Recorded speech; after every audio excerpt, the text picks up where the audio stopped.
sorry. Hello, everyone.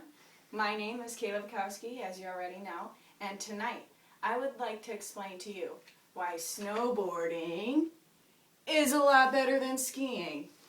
With the closing to the 2014 Sochi Winter Olympics, and also being in the climax of the winter season, I thought this would be the perfect topic to act on. I myself am an avid snowboarder and have been actively involved in winter sports probably since I was capable to stand on my own 2 feet. My family grew up skiing, and my mother had her children on skis right alongside her on every slope and peak she rode. I can remember traveling to numerous mountains up north, or even riding locally to share these experiences and thrills of being on a mountain and taking advantage of our earth every day. With the rising popularity in snowboarding, though, when we were growing up, it was hard to turn down such a natural interest in the sport right off the bat. It appeared to be cool, and that's what we strived for as youngsters. I switched from skiing to snowboarding when I was about 9 years old, so I've been riding a snowboard for the past 11 years and have faithfully taken advantage of the positive vibes it brings me. When I'm up on that mountain, clipping into my snowboard, picking the perfect line down the powder, whatever it may be, those vibes will never fade. Being one of 5 kids in my family that forms such an underlying passion for the sport only makes it even more thrilling, because I'm sharing these experiences and feelings and all these moments that we create with the people that I love. Because I have had such years of experience both on a pair of skis as well as a board, I believe makes it safe for me to vouch that snowboarding is the way to go. Professional snowboarder Jeremy Jones has just recently debuted his small series of short clips, Higher, this past month. Jones opens up his first episode with an amazing, remarkable statement that literally had my jaw dropped. I was like, wow. He just explained that in a way that underlies snowboarding and the art of it and everything that goes with it. Jones states that people think that when they hear higher, they think that they are going to Mount Everest. But no. It's getting more out of yourself. Appreciate things more. Challenge yourself more and go to a higher state. This is what snowboarding is about. When understanding why riding a board is better than 2 planks, you need to simply take into consideration the following facts. Your boots and bindings are not robotic-like and weigh an obscene amount as they do for skiing. The variety of hardware that snowboards have offered and the technology that they have used to incorporate is actually remarkable. And obviously, the invention of freestyle and powder riding is unbeatable. Now, for example, let me take you over to a pair of ski boots. This right here is a ski boot. It's about 4 times heavier than a snowboard boot. It's constructed of plastic and metal, consists of a series of clips, and is pretty freaking stiff, if you ask me. The ski boots clip into a binding here, like so. You would step your first toe in, and then the back slams down. Now, it appears that you are locked into the ski, but there is something that us snowboarders like to call a yard sale. Now, let me explain a yard sale. When a skier has a pretty bad wipeout, they lose their skis. Their poles are everywhere, and they're selling all their equipment to whomever wants to ride by. This is a downfall to anyone, because after being in a fall like this, the last thing you want to do is go searching for a $600 pair of skis, as you can imagine. Now, also, skiers, not that they are required, but they do use ski poles. This is an inconvenience for anyone, I think.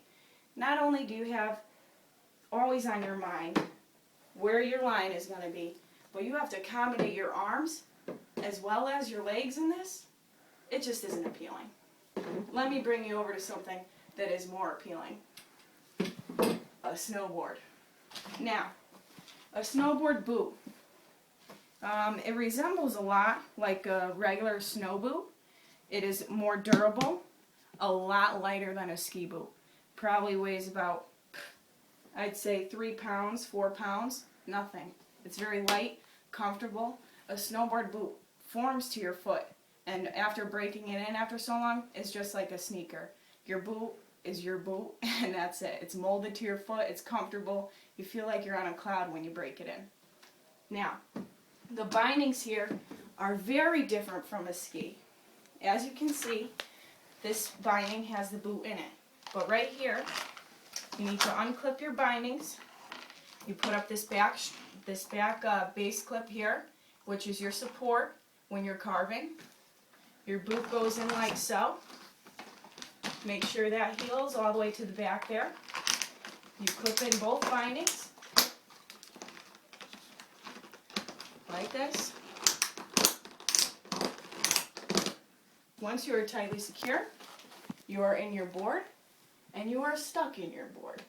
Whether you wipe out, whether you catch big air, hit a rail, whatever it may be, these boots will not come off of your board, which is great, because we are not selling snowboards. Now, the second thing that is an advantage and better for snowboarding is the fact that your hardware. When you look down here, you can see I have 3 snowboards set up. The hardware and technology that has came from snowboards today in 2014 is remarkable. I remember back when I was 9 years old what the boards were like then. It was a simple flat bottom board, not much technology to the board. Whereas today, 2014 in the future, the variety of boards can accommodate any style of rider.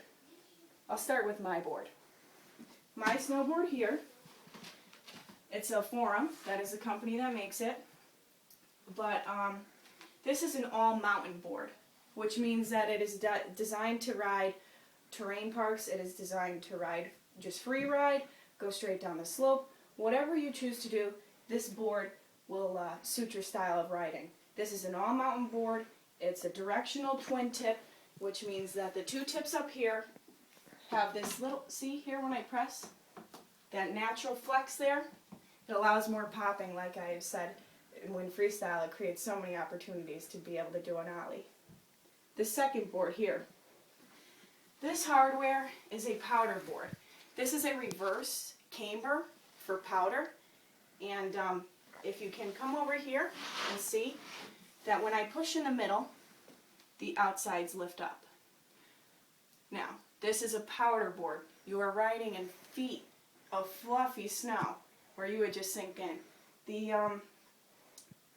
The technology of the snowboard and how they have created it is, it resembles a lot like a surfboard in the way that your board is, you're just able to float over this snow and create a direction because of this mechanism in the core. Now when I stand on this, my weight distribution naturally pushes up the tip here and leans a little further back on the edge while keeping my edge here secure. When you're going through powder, it is important to have that nose up because you're easily able to sink in. This is something that has been remarkable with the snowboards and cannot be achieved on a pair of skis. The board, the way that it is made, how it is constructed, you are able to experience this fresh snow, powder, beautiful scenery and mountains, and be on the top of a peak that you can't imagine. It's really remarkable. Now, to the third board here, this piece of hardware here is considered a park board. It's rocker technology, which means that when pushed in the middle, both sides lift up like this, but they also go back down. So it's got a kind of waviness to it when your weight is distributed on it.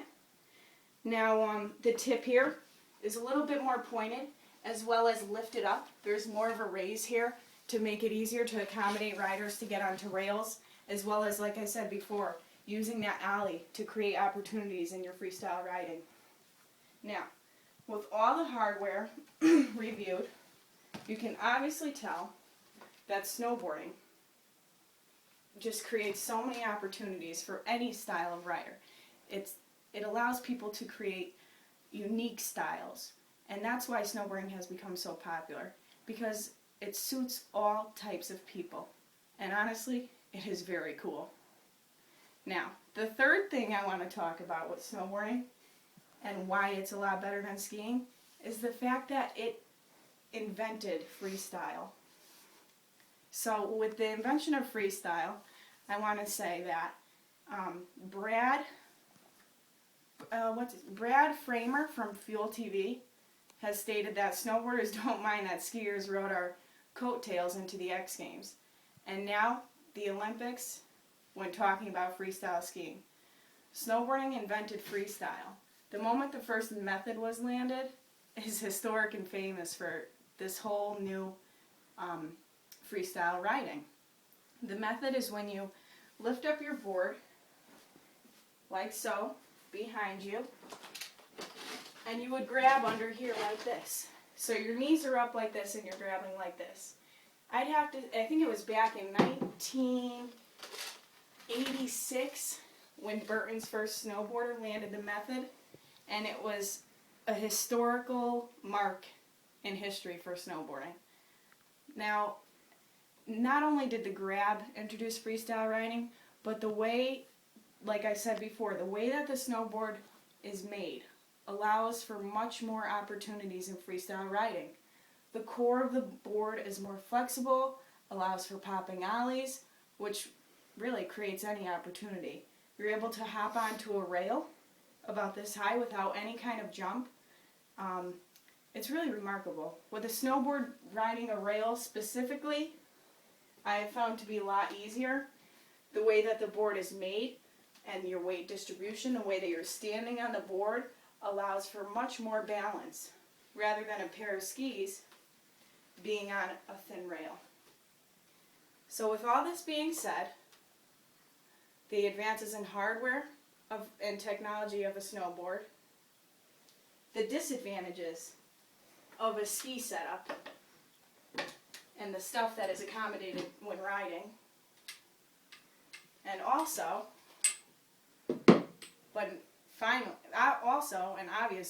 finally, snowboarding invented freestyle. And with skiing today, it's becoming much more popular. Without snowboarding bringing this into our lives, it could be kind of boring and could have gone off the earth. So, with that being said, pick up a snowboard, go out ride a mountain, enjoy our beautiful Mother Nature, and being at the top of a 4,000 elevated peak, and take it all in. Let me know how your experience was. Enjoy.